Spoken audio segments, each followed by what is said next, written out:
Hi guys, hi loves. I am popping in for day 3 as we continue our series on emotional intelligence and critical thinking.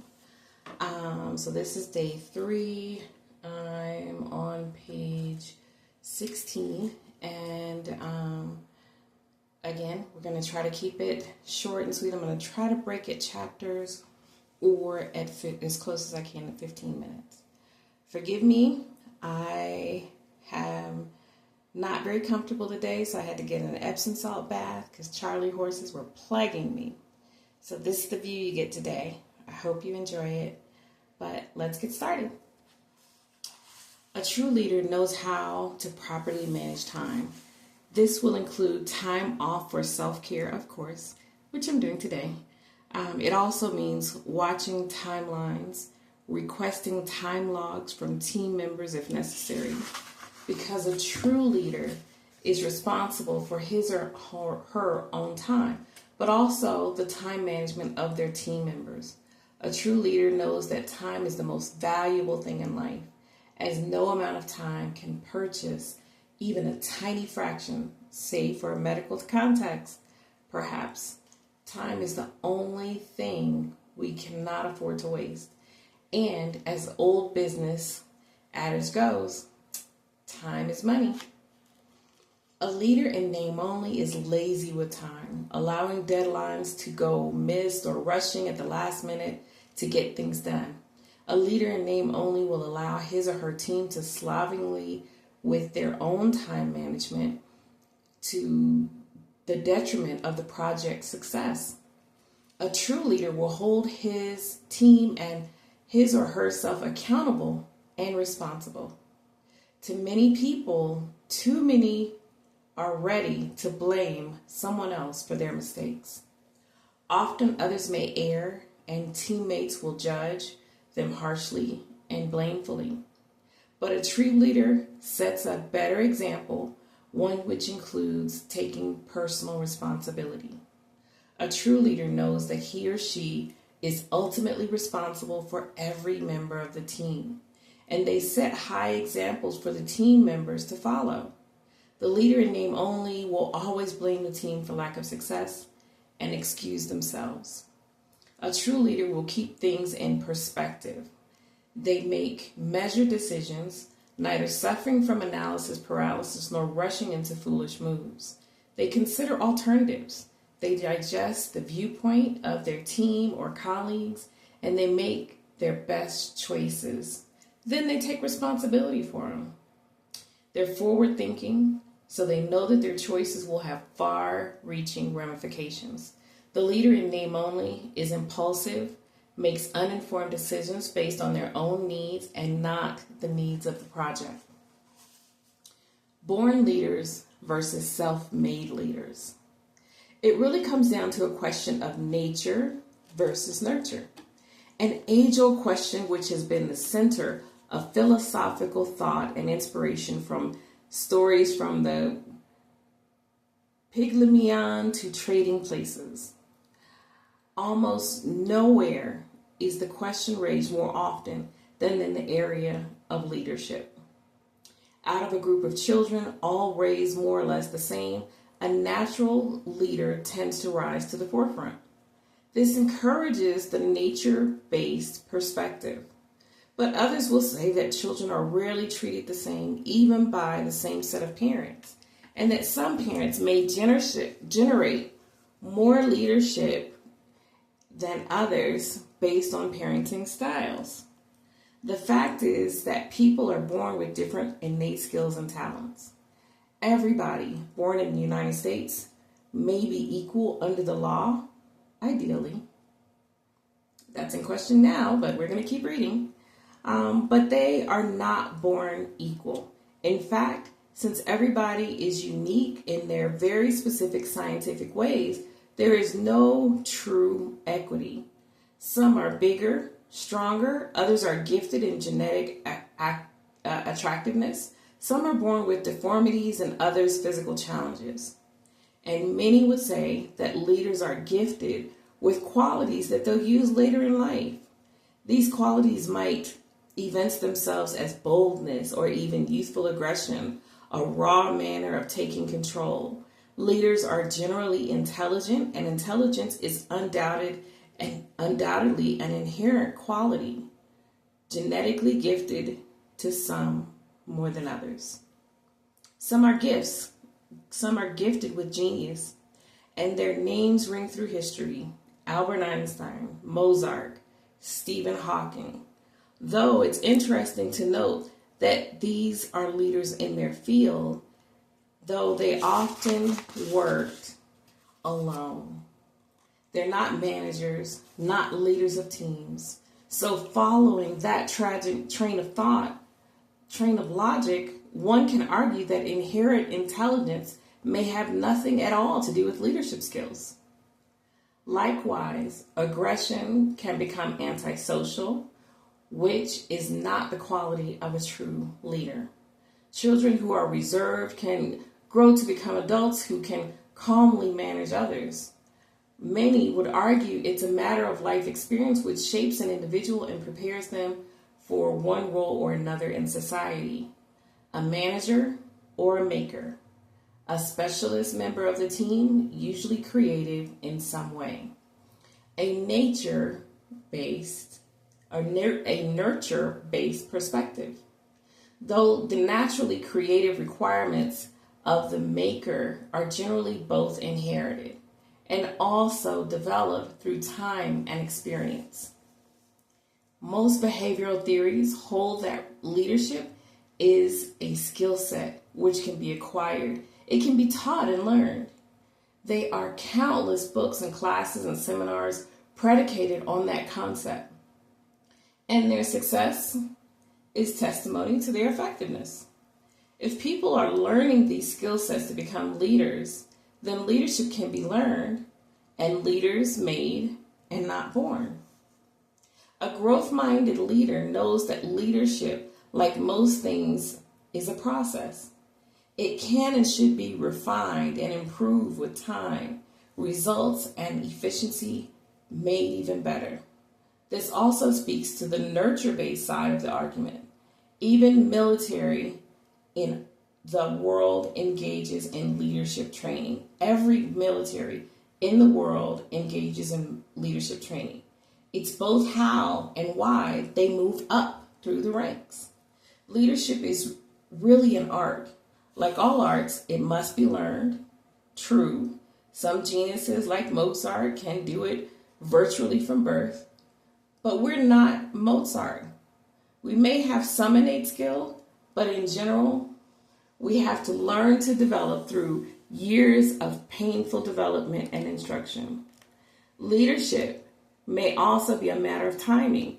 One may find oneself in the position of happenstance. A true leader is prepared to leave when the moment rises. The leader in name only will either panic or become swelled and with egotistical power and delusions of grandeur. Think of the great leaders in history: Mahatma Gandhi, Nelson Mandela, Martin Luther King, Abraham Lincoln. These were leaders who didn't seek fame or wealth. They were selfless, loving of people and of justice. They had high standards of integrity and the courage of their convictions. The truth is more likely to be, like most truths, comprised of various circumstances. Like most contests of nature and nurture, the answer is frankly a bit of both. Some people are gifted with the necessary gifts of leadership, and those can always be refined. And other aspects of leadership can and must be learned through instruction. The Pareto principle is known as the 80-20 rule.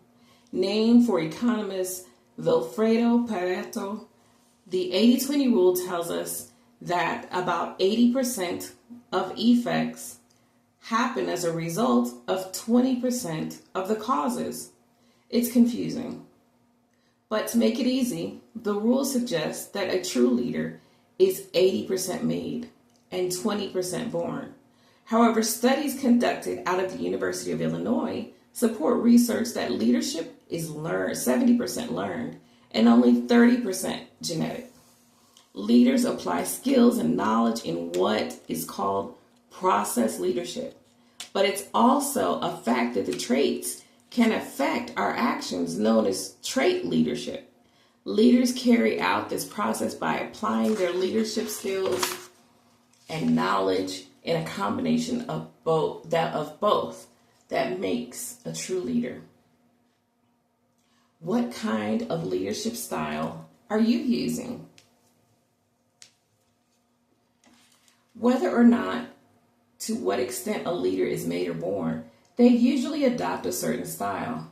They can even be generalized, as the patterns seem to come down to 7 leadership styles. The first is autocratic style of leadership. This is the most authoritative style of leadership, a my way or the highway arrangement. A lot of people with military backgrounds may assume this style of leadership, as strictly following orders is part of their training. But this kind of leadership style is generally fixed-minded and not open to contributions of others. It often fails to take into account the leader's strengths, or in this case, their weaknesses. This old-fashioned way of leading isn't as effective in the modern era, though some people still swear by it. Not my boss, luckily. Those who lead in a bureaucratic style are similar to autocratic leaders. They expect the team to follow the rules the leader has set, but the autocratic leader emphasizes their own place at the head of the team. That sounds familiar. Autocracy. The bureaucratic leader, you may have guessed, emphasizes the team as well as a whole and relies more on the team.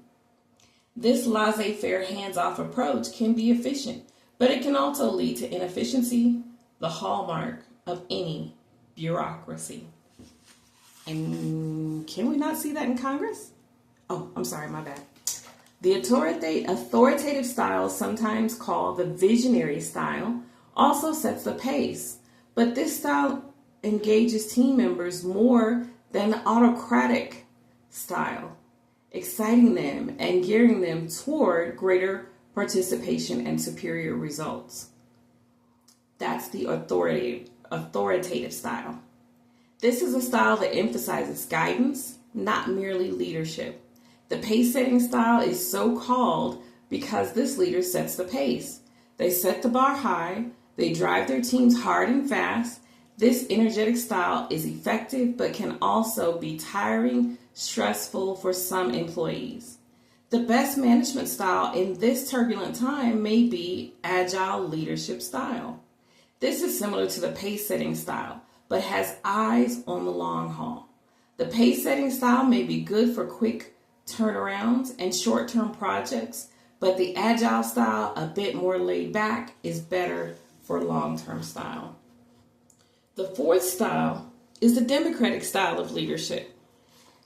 Emphasizes a group think a bit more, leaning on the opinions of the team members. Some leaders find this approach too diffuse, but others realize that the leader still has the deciding hand in all matters.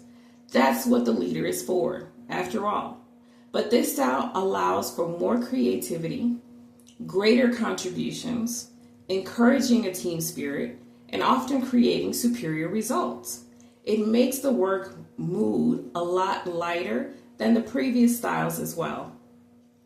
The coaching style puts the most emphasis on team members and gives them added responsibility, a higher bar, and actively encouraging and guiding them.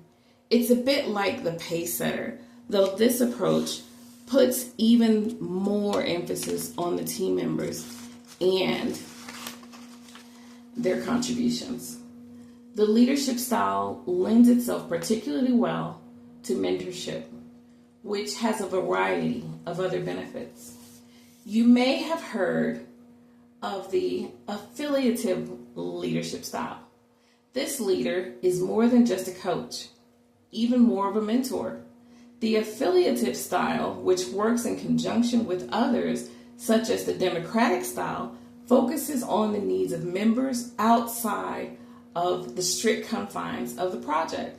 Emotional needs are considered, for example, not just practical needs to get the project done. Some feel those things should be left out of the office, that things become too messy. And it's true that an emotional state or a rational state cannot coexist in the same psyche at the same time. Rational thought should always be the focus of the workplace. Emotions, some would say, are for the home. And that would be true, but for the fact that humans carry their emotions all of the time. And the workplace can be a stressful experience. That stress often expresses itself as emotion.